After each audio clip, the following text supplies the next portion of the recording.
Guys, we got a good one today. The United States is suing Apple, the company, not the, you know.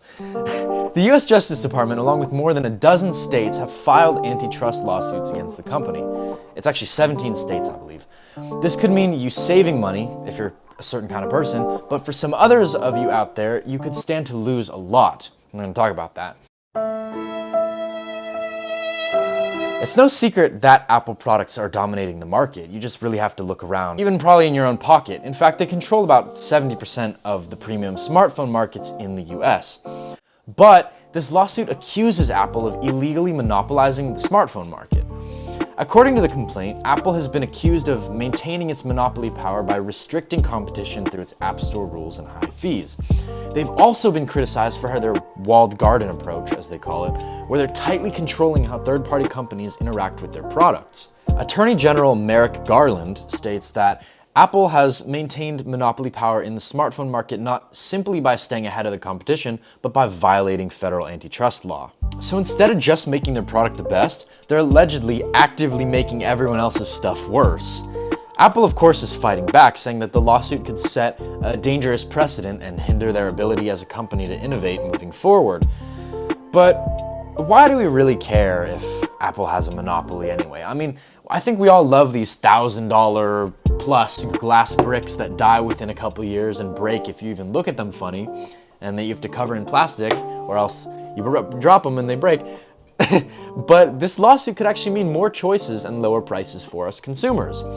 If Apple loses the lawsuit, they might have to change their rules and the way that they run their company, which could lead to more competition and innovation and more competitive pricing in the tech world, in the world of technological products. This is also probably why my Apple stocks aren't doing too great right now.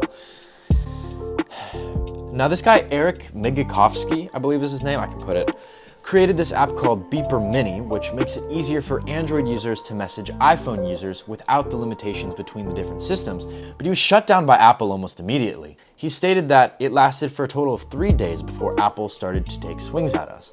Technologically, they worked very hard to take actions to penalize Beeper Mini users by knocking the connection offline or making it progressively more unreliable. That's a quote from him. And with stories like these, it's not really that surprising that all these antitrust complaints are popping up against Apple, and it's kind of backing the suits. Now, the Department of Justice noted that when Apple CEO Tim Cook was faced with a questioner who complained at an event that he was at that he couldn't send photos or videos to his mom because of the lack of compatibility with her Android phone and he couldn't connect properly with her, he helped solve the problem with a very well put and heartfelt response. Buy your mom an iPhone.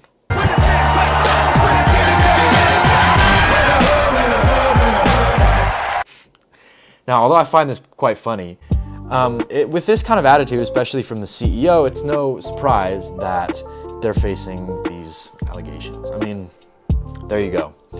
Additionally to this, starting in 2020, Apple's also fought a highly publicized legal battle with the creators of Fortnite, Epic Games.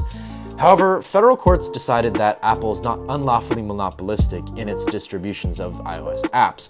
But Apple did face consequences for going against the California competition law and was forced by court mandate to adjust some of their practices in the App Store. These legal outcomes show how difficult it really is to hold big corporations like Apple responsible for breaking laws like these antitrust laws. Experts say that the Justice Department must prove that Apple's actions harmed competition, and they also need to show that the benefits that Apple provides are outweighed by breaking these laws. And now you're thinking probably, okay, well, what comes next? So the Justice Department wants to bar Apple from blocking innovative new apps like Beeper Mini, for example, and restrict their control over things like messaging apps, digital wallets, among others. It's a big deal that could change the way that Apple does business, and it could make a much more open source tech field, but probably in the process cutting into profit margins of Apple. If Apple loses this lawsuit, it could mean you save money if you're buying new devices, and it'll open your options up for similar user experience. But if you hold Apple stock or you work for the company, like me, I hold Apple stock, we might see a big price drop in the stock, some of which we're actually already seeing as of late, and so this could affect employees potentially and shareholders. So do I personally think that the Department of Justice is going to win this lawsuit? No. I think the government is powerful, but if anything, big corporations are equally as powerful in America, if not more so. Is this a big problem? I don't know. I don't think it's huge. But that being said, will I stop buying overpriced, overhyped products from this allegedly crooked tech giant? No.